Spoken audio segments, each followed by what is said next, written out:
continuing in Jeremiah chapter 23. We're down in verse 9. And verse 9 starts if you will, a prophecy concerning the false prophets. Previously, we had good news from Jeremiah, which was very rare, and it's a prophecy about Jesus and the promise of Christ, the Messiah, coming. Then we get down to verse 9. Mine heart within me is broken because of the prophets. Okay. Well, okay. We understand that this is talking about Jeremiah. Jeremiah's heart is broken. Look at this verse. It says, "Mine heart within me is broken because of the prophets." You could almost say, God is saying this too. Of course, God is telling Jeremiah, but you could say, God's heart is broken because of Israel's sin, because of the prophets, the false prophets. But here, we understand that it's Jeremiah talking. Now, remember, everybody is out to get Jeremiah because he is preaching God's word. So everybody's out to get him. The kings were out to get him. The priests and the prophets in the temple were out to get him. Okay? So it's like he's lost a loved one. We've all lost loved ones in our lives, and of course, February, Valentine's Day, bah humbug, because my wife, Bonnie, Casey's mom, passed away the week before Valentine's Day. 26 years. And but when we lose loved ones, and it doesn't matter, even today, if we lose a really loved pet, there are lots of one of my high school classmates, same age as me, her 53-year-old son passed away, had a heart attack in the last couple of weeks. And so when a parent loses a child, husband loses a wife, hearts are broken, grief, misery, but here, Jeremiah, his heart is broken because of the false prophets who are out to get him and who are telling the people lies. They're lying to the people. Oh, we're okay, you're okay, we're all okay. We're not going to go into captivity, they're telling them. And this would have been right close to when the captivity started, 599 BC, thereabouts. And broken, all my bones shake. We actually have physical reactions to grief, and it says, I am like a drunken man. Just the physical reaction of extreme grief and mourning, like a drunken man, and like a man whom wine hath overcome. You're acting like you're actually, staggering around drunk, unable to pass a field sobriety test or anything like that, and just physical, reaction to that. Because of the Lord and because of the words of His holiness. The prophets aren't holy. The they're like shepherds who are leading their flocks astray and not taking care of their flocks. Okay? But he's had this reaction because of God's holiness, and we should have, when something happens in our lives, we're going through some sort of trial. Okay, we just need to remember that God's holiness is out there, and He will take care of us. He will. For the land is full of adulterers. And, if you will, you can go through the Bible, go through, Kings and Chronicles and other, in the Bible, and all of these, they compare.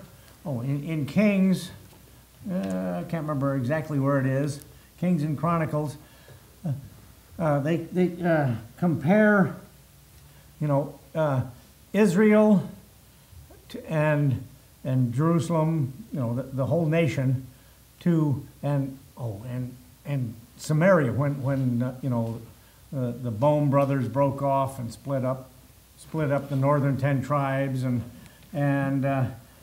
but they compare, if you will, Judah and Jerusalem and Samaria as, I think it's back in Chronicles, as both of them being harlots, prostitutes, and they're just disobeying God and full of adulterers. They compared to adulterers, for because of swearing or cursing, the land mourneth. Okay? Because of what the prophets, the false prophets are saying, and the false priests, what they are saying, okay? And like I said, they are literally cursing at Jeremiah, because he's speaking the truth. But the land is mourning. Remember, the land will be desolate 70 years. The people will be slaves in Babylon for 70 years. Okay? And the land will be mourning. Nobody's going to be there. There are going to be a few here and there farmers trying to just get enough food to feed their families. So the land is mourning. The land is distressed. The pleasant places of the wilderness are dried up. There's nobody there in the land to actually do any irrigating, watering the plants, diverting rivers to take care of the fields. Pleasant places of the wilderness are dried up, and their course is evil. It's like, a lot of times. Today we have a lot of rivers in the world that the courses of the rivers are all polluted, and because, well, of course, the climate change people want to blame it on, of course, it is, our fault. They want to blame it on, us insignificant humans, when, God's in control. But, they're blaming all of the pollution in the rivers and stuff like that on climate change, and it's so but if they look at the nations who are the worst at keeping the waters clean in the world today, well, India is one of them, China, Russia, any of the any of the nations that are ruled by if you will, emperors or kings. You know, all these, Putin considers himself an emperor. Who's that's over there in China considers himself an emperor, you know, king, and plus, you know, I never can. Who's it's in North Korea? All those guys. Yeah, take over the world, okay? But because of it, pleasant places are dried up, courses of the rivers are evil, and their force, their strength, is not right. Okay? The armies of Israel at the time did not have the strength or the force because of their sin to defeat, if you will, Nebuchadnezzar. They could have. If they had just trusted God and believed in Him instead of the idols that they were worshiping, they could have defeated Nebuchadnezzar's mighty army. I mean, he had a huge army. Xerxes had a huge army. The Persians, the Romans had huge armies. Okay, any of those armies could have been defeated by a righteous, God-trusting, one true God-trusting nation of Israel. And if Israel today, trusts God, they will be able to defeat Hamas and Hezbollah and all those guys. Because God's in control. But here, their power is weak. They don't have any. Their force is not right. For both prophet and priest are profane. All they can do is curse and swear and plot. Killing Jeremiah, getting rid of him. Get rid of the guy that's telling the truth, and all of that. So they're both profane and priest, and the priests were supposed to be the guys, descendants of Levi, supposed to be in the temple, taking care of God's house and doing God's work in the temple, but they're just like everybody else, kings, priests, prophets. Yea, in my house, God's temple, have I found their wickedness. Okay? And also, this can go back, remember, where is it? Back in Chronicle, Samuel. Eli, the priest, his two sons, okay? They turned out evil. They turned out just like these guys that God's talking about here in the book of Jeremiah. I have found their wickedness, saith the Lord. Wherefore their way shall be unto them as slippery ways in the darkness. You ever try to get around on, here, winter. Well, we haven't had much of a winter these days, but, snow, rain, ice, and everybody's been going through, all of the icy stuff back east, all the snow that they're getting, the snow that they're getting down in Southern California there. This is a picture of getting around on ice in the dark. How many of you ever tried getting around on the ice in the dark?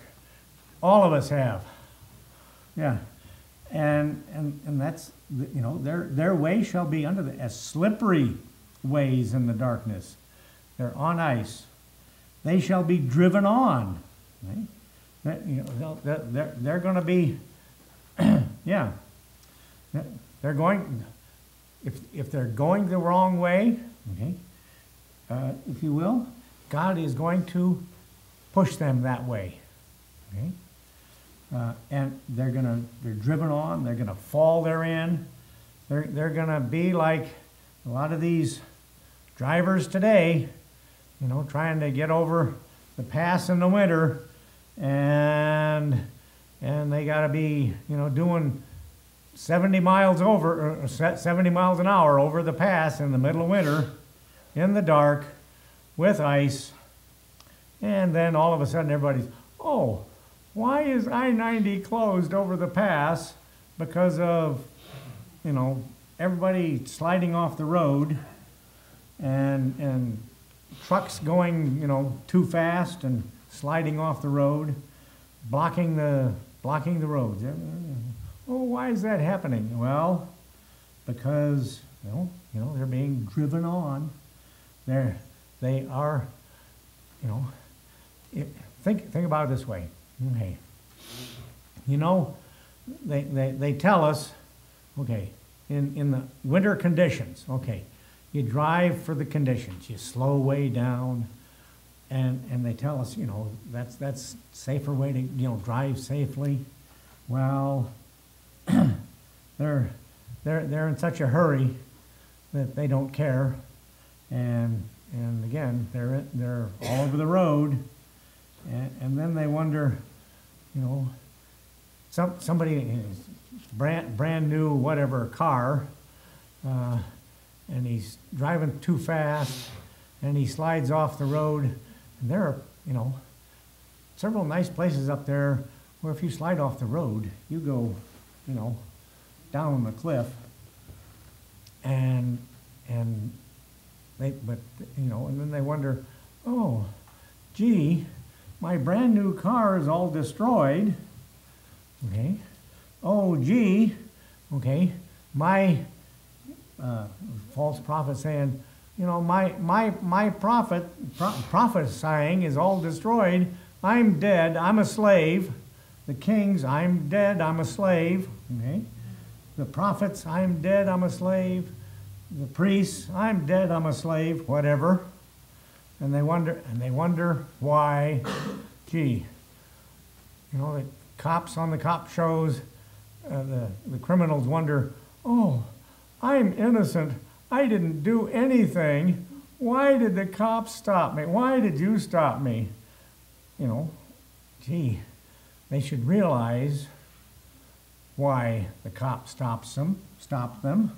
They should realize why God is driving them on slippery ways, bringing evil upon them. I will bring evil upon them, even the year of their visitation, saith the Lord. Oh, but I'm doing, yeah, whatever. But no, you're not innocent. You're guilty. You know, all those, you know, all those cell phones, we got you on video, on your cell phone, on our cell phone. We got you committing this crime, you know, the body cam, all that sort of stuff, all the cameras that are out there.